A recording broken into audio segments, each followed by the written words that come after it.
no reason to lie to you. And I know I can tell you the truth. Shut up right now. You don't ever do that to me. I'm shut up. And I found some cocaine in my pocket. The only thing I did was took it out of my pocket, Mr. Simpson. That's all I did. I would never lie to you, ever. Well, you need to tell me the truth. No, you hold up. Don't tell me to hold up. I'm not lying to you, Mr. Simpson. Oh, we don't want to do that. We're done. Today's courtroom hearing with Judge Simpson turns intense very quickly. The defendant is caught making statements that clearly don't add up, and the situation becomes more dramatic as the hearing continues. What makes it even more surprising is how confident he seems while telling a story that's very hard to believe. The way he tries to defend himself ends up making the moment both tense and strangely entertaining.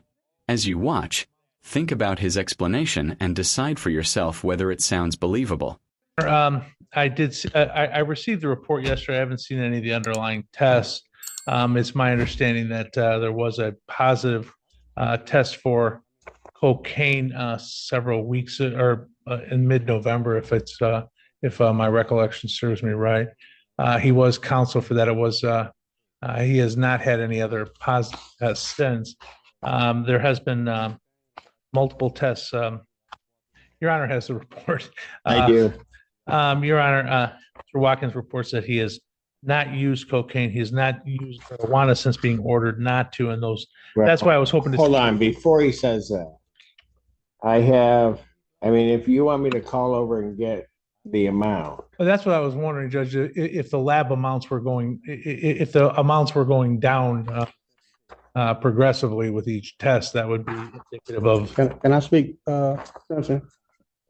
You can if you want to, but you might want to let your attorney talk to you. No, I don't mind speaking at all. I mean, as far as the marijuana, Mr. Simpson, like I said, since the day I've been going over there, I haven't smoked weed since. And I have no reason to lie to you. Why would I lie to you? I can just tell you the truth. I would just tell you, yes, I smoke, but I haven't smoked marijuana since. As far as the cocaine, like I told my attorney, I was going through my old clothes. Like I wouldn't lie to you. I would have no reason to lie to you at all. I'm doing great in my life. I'm doing everything I'm supposed to be doing. I showed up to court. You didn't have to put a warrant out for me. Can you order the results of the marijuana? I need levels. Yeah, please. I haven't smoked at all, period, Mr. Simpson. If I did, I would tell you. I have no reason to lie to you. And I can just simply say, yeah, I smoked. I slipped up here and there. But I never have. I never smoked since the day I've been through the report. Not one time. Not one time have I smoked, period. Not once. So what's up with the cocaine? I told you, like I was going through my clothes. I can talk. I don't mind talking. And I found some cocaine in my pocket. The only thing I did was took it out of my pocket, Mr. Simpson. That's all I did, and took it straight to I could have sold it. I could have did a whole lot of stuff with it. But I told you I'm doing so good in my life right now. I took it straight to the toilet stool and flushed it. I have no reason to lie, Mr. Simpson. So why is it showing up in your system? I don't know. I just touched it, Mr. Simpson. I never used cocaine in my life, ever. Just touching it. You know, Mr. Simpson, I would never. No, listen.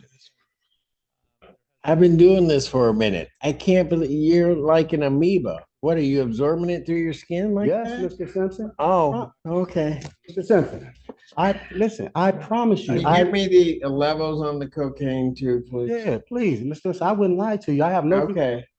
I don't know how you get 152 million. How do you do that? Can I talk, Mr. Simpson? Well, you've been talking. Oh, listen, please. Let me clear this up to you. There's no You're way. not doing a very good job. At one point, the defendant keeps interrupting his own attorney and repeatedly insists that he would never lie. But saying that again and again doesn't really help his case. In fact, cutting off the person who is supposed to defend you in court is usually a bad move. His lawyer appears to be trying to handle the situation properly, yet the constant interruptions make it harder to present any kind of clear defense. Things become even more unusual when the defendant claims the substance entered his body accidentally through skin contact. That explanation raises serious doubts, because it doesn't line up with basic science. No, I know you want him to talk, but let me talk, please. No, I'll let anybody talk that wants to talk to me. I'm just telling you, you are not helping yourself. I know. I don't see how, since I would never lie to you, ever. Ever. I've never used cocaine in my life. Only thing I did was touch it. Miss Willard was right there when I showed her. and I took it straight to the, I don't know if it stayed in my system when I flushed it or whatever, but I could take a lie detector test. I never used cocaine in my life, Mr. Simpson. How does it stay in your system when it didn't get there? When it didn't get there, You took cocaine out of some old clothes, right, took it right from there to the bathroom. I didn't say old cloud out of a jacket I had that was in storage, Mr. Simpson. I would never. Okay, and then I know you would never lie to me. Okay, And so then you didn't do anything with that cocaine. Mr. Simpson, I And never. then somehow or another that gets into your system Yeah, at these levels. Mr. Simpson. Oh, you Yeah. got to be kidding. Okay, listen. Tell you what we're gonna do. I'm gonna wait for the levels to come across. In the interim, Mr. Allen, take him back, put him in, and then we'll bring you back out. Okay, can I, And then I'll do that. okay, I'd let you talk. I know, can I just say one more thing? Sure. Listen, Mr. Simpson, this is what I'm trying to tell you. I call every week and go drop, right? If I'm using cocaine, there's no way in the world I would have went over there and dropped. I would have came in, I would have called over there, told him something, and missed the whole thing, Mr. Simpson. I would have missed it. I would have made an excuse. I would have went to the hospital. Or I could have said this. Oh, somebody put some cocaine in the weed, and I accidentally smoked. And it was in the weed. I could have told you all of that. But I'm telling you the honest to God truth, Mr. Simpson. The honest to God truth. I did not smoke no weed. And if I did that, I could have told you that. You're a fair guy. You've been fair with me every time I came in here. Every time I ever came and seen you, you always been fair with me. So I wouldn't stand in front of you and lie to you. And if I did use cocaine, I would ask for help. I've been doing good for 18 months, period. Working every day, taking care of Miss Willa grandmother for 10 months straight. I never lied to you, Mr. Simpson. I wouldn't do that when I know I can ask you for help. Okay. I'm going to get levels and then deal with your case at some other point. But right now, you're going to go with my bailiff. We'll get that information and then we'll bring you back out. Today? Yeah. Okay, Mr. Simpson. Unless you want me to. No, I don't. Okay, I really but if you don't. keep talking, it's going to be tomorrow. All right, thank you. Okay, stop talking. Good, there we I go. wouldn't lie to you. Okay, I know you would. Instead of helping his situation, the story only makes the court more skeptical. Bringing religious references into the explanation also doesn't strengthen his argument.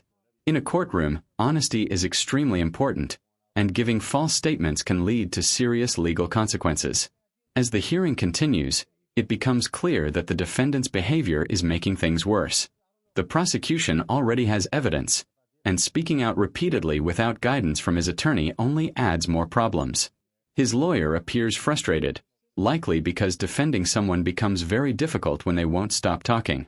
Judge Simpson eventually steps in to control the situation. I'd ask the court to, if the court's concerned about this He needs to just tell me. test. And I don't mean to interrupt you, Mr. Getty, but he needs to just tell me the truth. I mean, that, you know,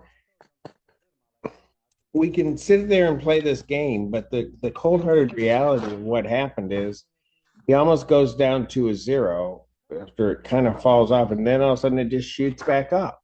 Then he's trying to tell me that on the 19th of November, that all of a sudden this cocaine through some osmosis process, I don't know how that all of a sudden just gets into his system. So he's just got to start being honest and don't sit up here and say, I wouldn't lie to you, Mr. Simpson, because this tells me you did. Mr. Simpson, I would take a lie detector test for you. I would go over there. I'm done. Okay. Your Honor, if I could say, one other thing is that he's been working steady for the last 18 months. He is a caregiver for his significant other's mother. His life is a much markedly different thing now than it was even in October. This is a. Well, he needs to tell me the truth. Hold up, Mr. I mean, no, you hold up. Don't tell me to hold up. You sit up there and tell me. I'm not lying to you, Mr. Simpson. Oh, we don't want to do that. We're done. We're done. Did I smoke weed, baby? We're done. I never. We're done. Listen, I'm not lying to You you. do not yell at me.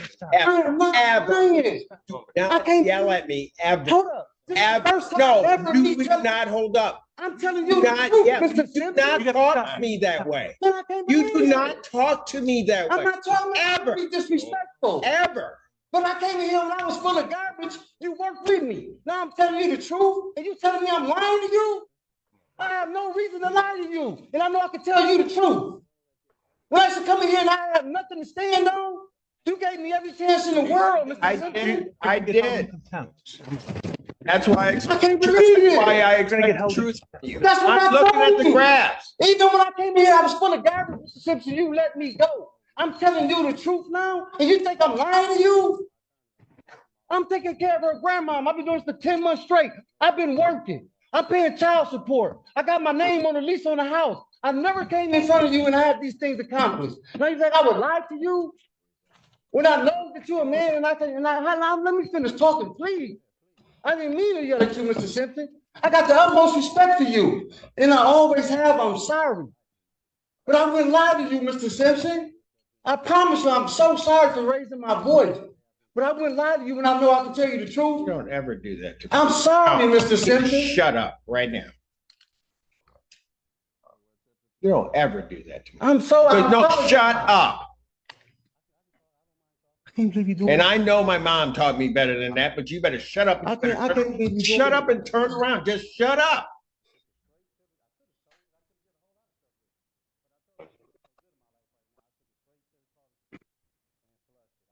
I sat up there and I listened to you. I did all of that. I don't believe your story about the cocaine. What I was serious, do not say another word, because if you say another word, you're gone. I'm done. I went over and I said I was hoping that the graphs would come back and they would indicate to me that you had not used THC. I was hoping there was something in your story. Man, I ain't lying to you. Hey, babe, what's the phone number? I'm sorry, just take me to jail. Babe, what's the phone number? Go. What's your phone number, babe? Courtrooms are busy places with many cases to handle, and constant interruptions slow everything down. In the end, the judge makes it clear that the courtroom must remain orderly and respectful. Overall, the hearing shows how important it is to stay calm, listen to legal advice, and allow attorneys to do their job. When emotions take over and someone keeps arguing without strategy, it rarely helps their case. What do you think about the defendant's explanation? Did it seem believable to you, or did it raise more questions? Share your thoughts in the comments, and thanks for watching.